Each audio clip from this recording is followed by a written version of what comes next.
Bonjour, aujourd'hui nous commençons un nouveau thème cette semaine, une semaine pour expérimenter la guérison divine. Et je suis convaincu que Dieu, par sa grâce, va guérir un grand nombre de personnes à travers cette semaine où je vais avoir la joie de recevoir mon ami de cœur, Stéphane Caddy, et également son papa Christian Caddy qui sera là jeudi et vendredi pour partager des témoignages, la parole de Dieu et pour prier pour votre guérison. Stéphane aujourd'hui va nous partager 3 raisons pour lesquelles il croit à la guérison divine. Mais avant cela, le Seigneur m'a interpellé tout à l'heure. Plusieurs personnes, vous êtes malades en ce moment parce que c'est une conséquence en fait à un péché. Vous avez subi cette maladie parce que vous êtes éloigné du Seigneur et en fait vous êtes en train de manger malheureusement un mauvais fruit et le Seigneur aujourd'hui veut vous guérir et je sens comme une urgence dans mon cœur pour plusieurs d'entre vous. Vous savez que vous êtes loin de Dieu et aujourd'hui le Seigneur veut vous guérir et il est vraiment important, mon frère, ma sœur, de revenir à Dieu, de confesser tes péchés et de les abandonner. Je veux t'encourager à abandonner tes péchés parce que le Seigneur peut te guérir et il veut te guérir. Et que ce soit pour Jonas qu'il a fait sortir du grand poisson, que ce soit pour tel et tel serviteur ou servante de Dieu ou simplement être humain qui est revenu à lui, le Seigneur veut aujourd'hui te libérer pendant cette semaine, te guérir de cette maladie. Alors, sans plus attendre, je vais laisser la parole à Stéphane qui va nous partager les 3 raisons pour lesquelles il croit à la guérison divine. Je suis vraiment très heureux d'être avec vous cette semaine et j'aimerais vraiment encourager plusieurs à être dans la foi et à croire que la guérison divine est la volonté de Dieu. La Bible dit que Jésus est le même hier, aujourd'hui et pour toute l'éternité et il n'a pas changé. Et on va voir ensemble aujourd'hui 3 raisons pour lesquelles le croyant né de nouveau peut croire dans cette dispensation à la guérison divine. Beaucoup d'enseignements ont été donnés comme quoi la guérison n'est plus pour cette dispensation, mais j'aimerais rappeler à travers les Saintes Écritures que Jésus est le même et qu'il guérit encore aujourd'hui. Dans Actes 10, 38, il est écrit « Vous savez comment Dieu a oint du Saint-Esprit et de force Jésus de Nazareth, qui allait de lieu en lieu, faisant du bien et guérissant tous ceux qui étaient sous l'empire ou l'emprise. » Le mot grec, c'est basiléa, du diable, car Dieu était avec lui. Dans le psaume 107 au verset 20, il est écrit là, il envoya sa parole et elle les guérit, elle les fit échapper de la fosse. Et j'aimerais dire, bien-aimé, que Jésus est la parole qui a été faite chair. Il a été envoyé du ciel pour nous. Et comme dit le psaume 107, il a été envoyé pour une raison, c'est pour nous guérir. Pierre, qui était un contemporain de Jésus, dira, en parlant de son ministère, qu'il allait de lieu en lieu, faisant du bien et guérissant tous ceux qui étaient sous l'emprise du diable. C'était le ministère de Jésus. Et c'est la première raison pour lesquels je crois aujourd'hui à la guérison divine, c'est que Jésus lui-même, qui est la parole faite chair, qui est notre modèle, guérissait les malades. Matthieu 4, versets 23 à 24, Jésus parcourait toute la Galilée, enseignant dans les synagogues, prêchant la bonne nouvelle du royaume et guérissant toute maladie et toute infirmité parmi le peuple. Sa renommée se répandit dans toute la Syrie. On lui amenait tous ceux qui souffraient de maladies de divers genres, des démoniaques, des lunatiques, des paralytiques, et il les guérissait. Il va guérir une femme qui était la belle-mère de Pierre. Dans Luc 4, versets 38 à 39, en sortant de la synagogue, il se rendit à la maison de Simon. La belle-mère de Simon avait une violente fièvre. Ils le prièrent en sa faveur. S'étant penché sur elle, il menaça la fièvre, comme si la fièvre avait des oreilles, et la fièvre la quitta. À l'instant, elle se leva et le servit. Et dans mon esprit, je vois que beaucoup pendant ces émissions vont être guéris par le Seigneur, vont se lever et vont servir le Seigneur, comme la belle-mère de Pierre l'a fait. Regardez bien dans Luc 5, versets 12 et 13. Jésus était dans une des villes et voici un homme couvert de lèpre, l'ayant vu, tomba sur sa face et lui fit cette prière. Seigneur, si tu le veux. C'est peut-être la question que tu dis au Seigneur. Seigneur, je suis malade, mais est-ce que tu le veux? Tu peux me rendre pur. Jésus étendit la main, le toucha et lui dit, je le veux, sois pur. Aussitôt, la lèpre le quitta. Bien-aimés, nous sommes dans la dispensation de la grâce. Et l'auteur de l'Épître aux Hébreux dira dans Hébreux 8, au verset 6, que nous sommes maintenant dans une alliance plus excellente, établie sur des meilleures promesses que cet homme qui était lépreux. Ça veut dire que cet homme qui était lépreux a obtenu la faveur de Dieu, il a obtenu la guérison de la lèpre. À combien plus forte raison nous, qui sommes les enfants de Dieu, nous ne mangeons pas les miettes qui sont sous la table, nous mangeons le pain des enfants, il veut nous guérir. La Bible déclare que Jésus est monté à la croix. Et qu'est-ce qui s'est passé à la croix? Vous savez que Ésaïe écrira dans Ésaïe 53, verset 5, que dans les meurtrissures de Jésus, nous sommes guéris. Nous savons que la plupart des théologiens disent qu'il a écrit 700 ans avant la croix. Mais Pierre écrira dans 1 Pierre 2, 24, 60 ans après la croix. Et lui, il dira, lui qui a porté lui-même nos péchés en son corps sur le bois, afin que, mort au péché, nous vivions pour la justice, lui par les meurtrissures duquel non plus nous sommes, mais vous avez été guéris. Vous avez été. C'est fait. Dans les meurtrissures de Jésus, tu as déjà été guéri, mon frère, ma soeur. Tu peux le sentir ou ne pas le sentir. C'est par la foi que tu l'obtiens. Tu as déjà été guéri. Alors, comme cet homme, tu peux entendre Jésus te dire, oui, je le veux. Oui, je le veux. Quelle que soit ta maladie, oui, je le veux, sois pur. La deuxième raison, c'est que la guérison est un héritage de la nouvelle alliance. On peut lire dans Jean 14, verset 12, en vérité, je vous le dis, celui qui croit en moi fera aussi les œuvres que je fais et il en fera de plus grandes parce que je m'en vais au Père. Alléluia. Je m'en vais au Père. Et on voit dans cette promesse qu'il n'y a aucune limite, ni dans l'espace, ni dans le temps. Cette promesse est pour tous ceux qui croient et qui viendront après le ministère de Jésus, en son nom, pour chasser les démons, guérir les malades. Ils feront les œuvres que Jésus fait et ils en feront de plus grandes. Ça fait partie de l'alliance dans laquelle nous sommes. Une dispensation extraordinaire. La Bible dit que les anges auraient voulu vivre, plonger leur regard dans ces choses-là. Les prophètes de l'ancien temps auraient voulu vivre ce que nous vivons aujourd'hui. Regardez bien, les apôtres vont le vivre. L'apôtre Paul, lorsqu'il va prêcher sur une île de barbares à Malte, dans Actes 28, versets 8 et 9, le père de Publius était alors au lit malade de la fièvre et de la dysenterie. Paul s'étant rendu vers lui, pria, lui imposa les mains et le guérit. Là-dessus, vers les autres malades de l'île, et ils furent guéris. On voit également l'apôtre Pierre. Il se rend au temple à l'heure de la prière. Acte 3, versets 6 à 8. Alors Pierre lui dit, je n'ai ni argent ni or. Il parle à un paralytique de naissance. Il est boiteux, il n'a jamais marché. Mais ce que j'ai, je te le donne. Au nom de Jésus-Christ, lève-toi et marche. En le prenant par la main droite, il le fit lever. Au même instant, ses pieds, ses chevilles devinrent fermes. D'un saut, il fut debout. Il se mit à marcher. Il entra avec eux dans le temple, marchant, sautant et louant Dieu. Pourquoi ils ont vécu cela? Car Jésus a dit, vous ferez les œuvres que je fais et vous en ferez de plus grandes. C'est notre héritage dans cette dispensation. Et beaucoup vont dire, malheureusement, c'est un enseignement qui est une arête dans le corps de Christ, que la guérison s'est arrêtée avec le canon des Écritures.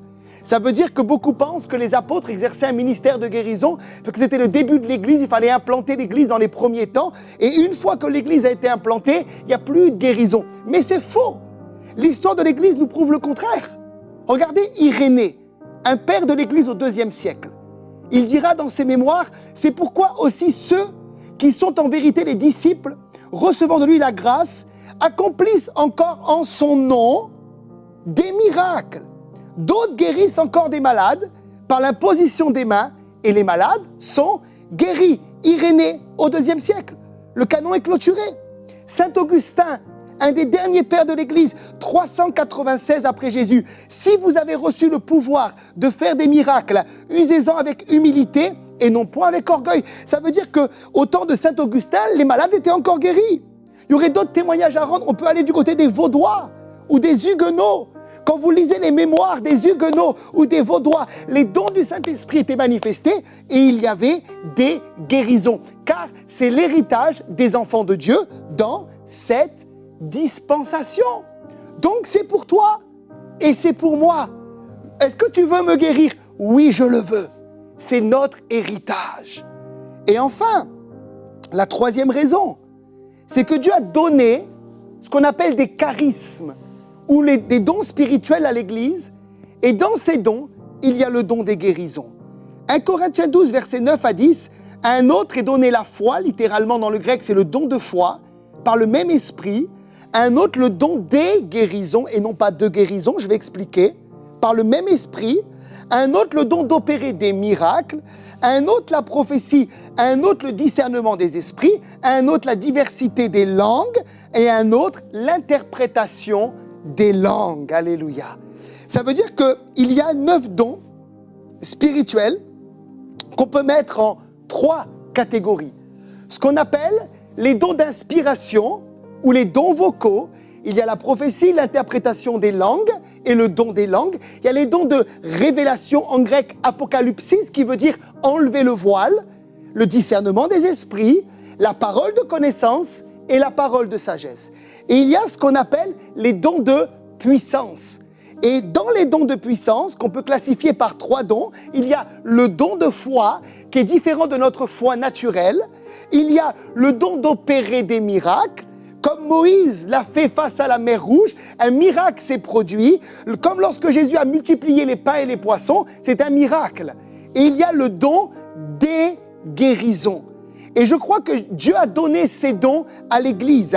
Et si nous voulons être une Église conforme au Nouveau Testament, nous devons aspirer à ces dons-là.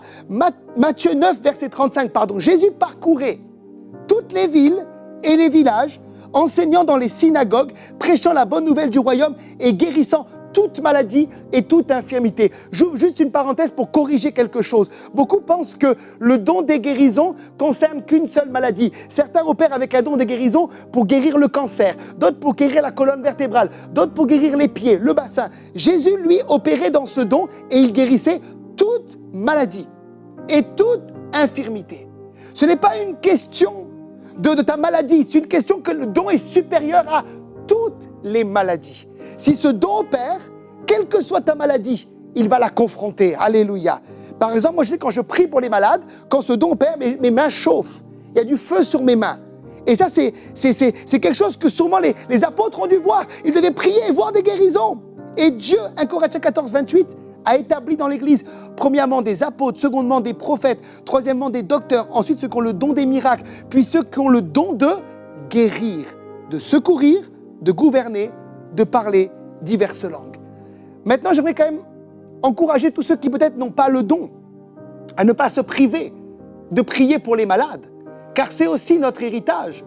Parfois, le don opère, c'est une grâce, une faveur imméritée, charisma en grec, et parfois le don n'opère pas. Que devons-nous faire? Devons-nous laisser un malade qui passe devant nous si le don n'est pas en opération, si mes mains ne chauffent pas, s'il n'y a pas une inspiration particulière? Devons-nous laisser le malade rester malade? Non.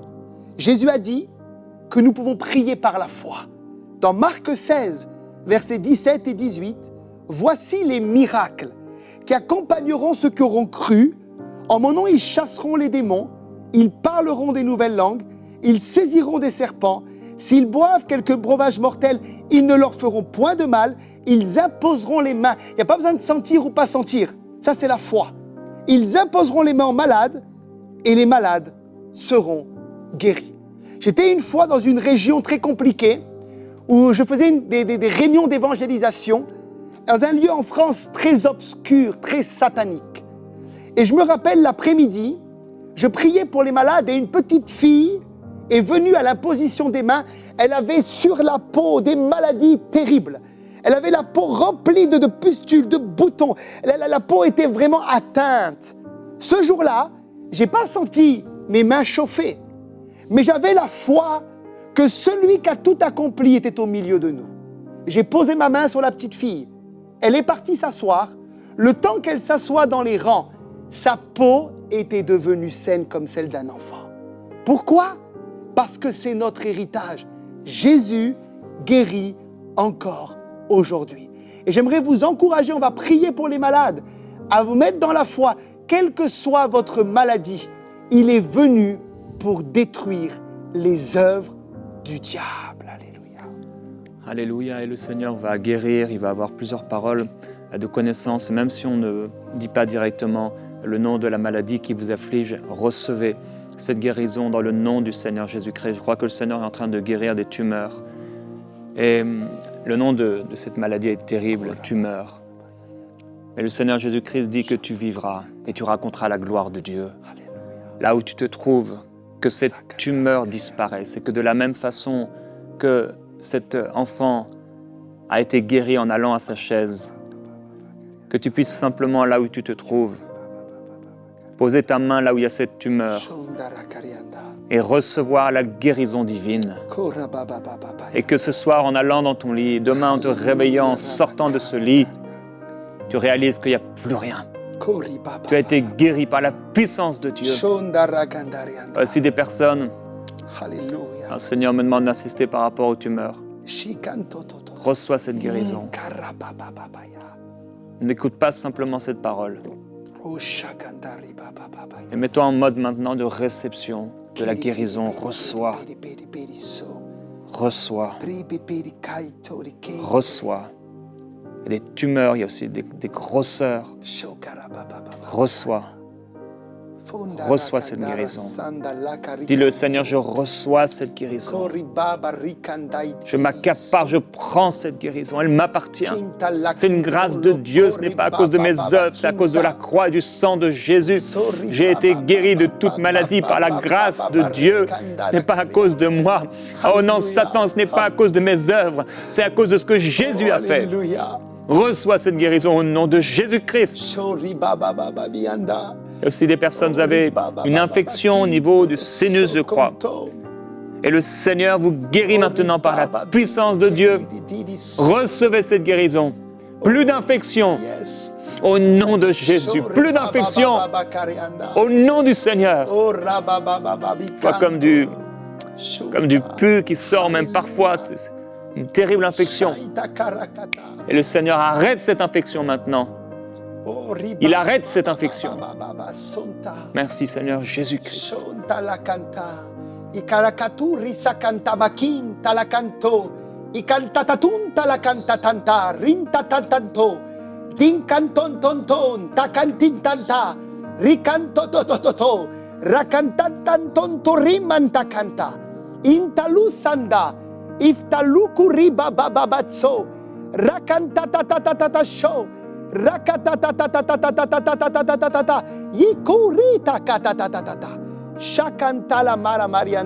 Seigneur me donne une parole qui concerne cette première émission, mais qui va concerner également toutes les autres émissions qui vont suivre. Le Seigneur dit, je ne vous appelle pas à regarder ces émissions, dit le Seigneur, avec un cœur qui n'est pas concerné. Parce que je suis celui qui, derrière les écrans, en douceur, va guérir. Le Seigneur dit, je vous appelle à lever les yeux et à regarder à moi, à regarder dans la foi, à l'œuvre que mon Fils a accomplie à la croix pour vous, parce que je suis fidèle, dit le Seigneur. Je vais délivrer cette semaine, je vais guérir, dit le Seigneur. Je vais soulager les plaies, je vais panser les blessures, je vais visiter mon peuple. Il y a des personnes âgées derrière les écrans, dit le Seigneur, à qui Dieu va faire particulièrement grâce. Vous êtes fatigué dans votre âge avancé et vous ne vous attendez pas particulièrement à une guérison, mais Dieu va vous faire grâce. Des forces nouvelles vont revenir. Certains vont expérimenter comme une nouvelle jeunesse. La puissance de Dieu va les visiter dans leur corps. Attendez-vous à moi. Attendez-vous à moi, dit le Seigneur. Et j'entendais dans mon esprit pour d'autres le Seigneur dire, c'est pour toi le temps de fermer les portes au diable. Par rapport à la parole qui a été dit en introduction, le Seigneur appuie, le Seigneur confirme. Le Seigneur dit, c'est ce péché, c'est cette situation qui t'a volé la bénédiction. Et le Seigneur te dit, dans la repentance, Rakashikuti Bakatatato, je vais te restaurer et te guérir. Oui. Mais je veux, dit le Seigneur, que tu fermes les portes au diable. Tu as trop souffert de cette maladie. Il est venu pour toi le temps, dit le Seigneur, de marcher dans la sainteté et dans ma liberté, te dit Jésus. Alléluia. Alléluia. Je crois qu'il y a une femme, je ne sais pas quel a été votre péché au niveau de l'impudicité, mais vous sentez ce que parfois certaines personnes appellent les maris de nuit. Et vous sentez comme des mains qui vous prennent dans certaines parties de votre corps. Vous vous sentez comme porté même parfois dans vos jambes. Et aujourd'hui, alors que vous vous repentez, la puissance du Seigneur Jésus-Christ Alléluia. chasse ces esprits et chasse cette maladie. Et vous êtes purifiés maintenant, Alléluia. au nom de Jésus-Christ, dans votre intimité, là où il y a eu une maladie qui s'est plongée, une souillure.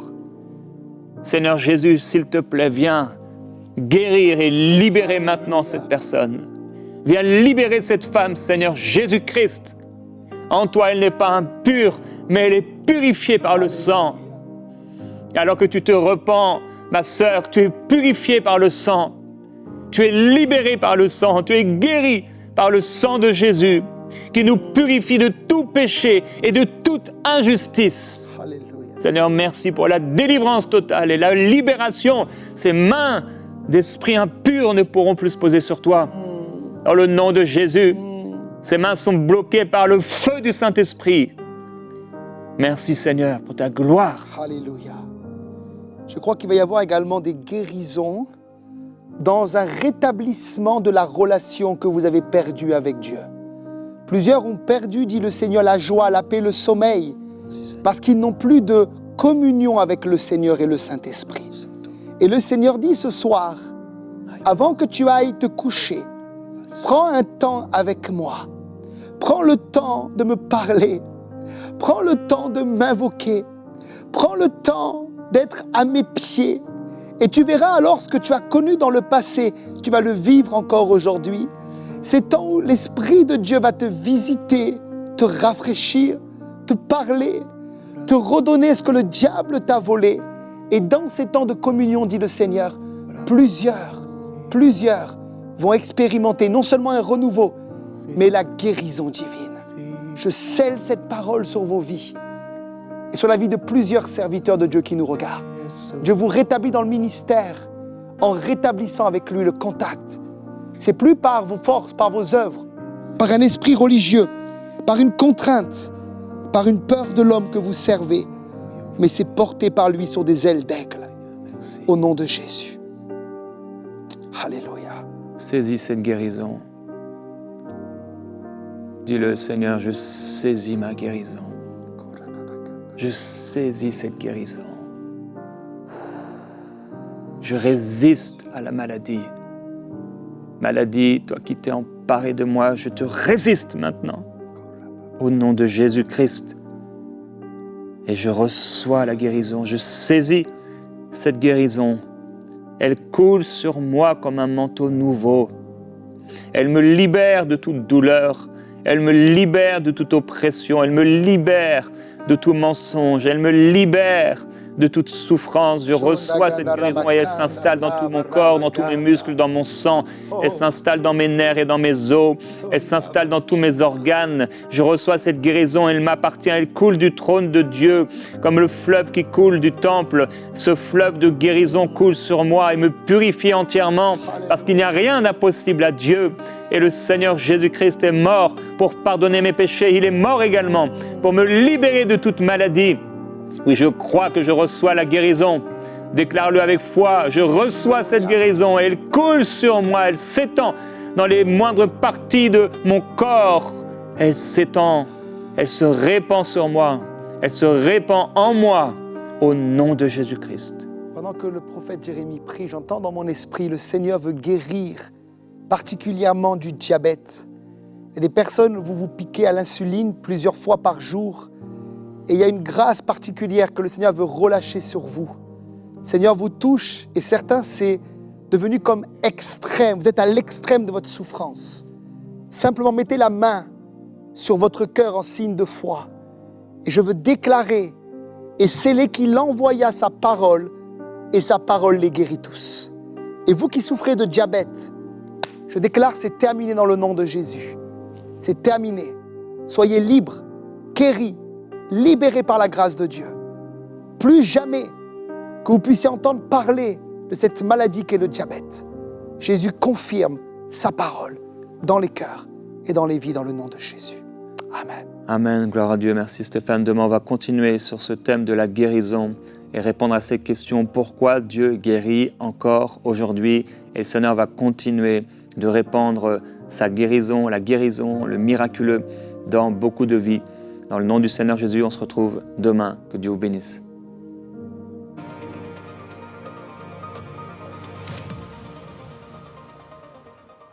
Grâce au Studio B, nous allons pouvoir commencer la production des courtes vidéos de commentaires bibliques pour l'application Ma Bible. Oui, et je me réjouis de découvrir les hommes et femmes de Dieu dans la francophonie remplis d'onction qui pourront nous expliquer la parole de Dieu. Alors merci à tous ceux qui rejoignent les 5000 Summers. Semons dès maintenant pour vivre une grande moisson à travers les projets du Centre EMCI. Pour faire votre don, rendez-vous sur emcitv.com/5000. Vous pouvez donner en une seule fois ou en plusieurs mensualités.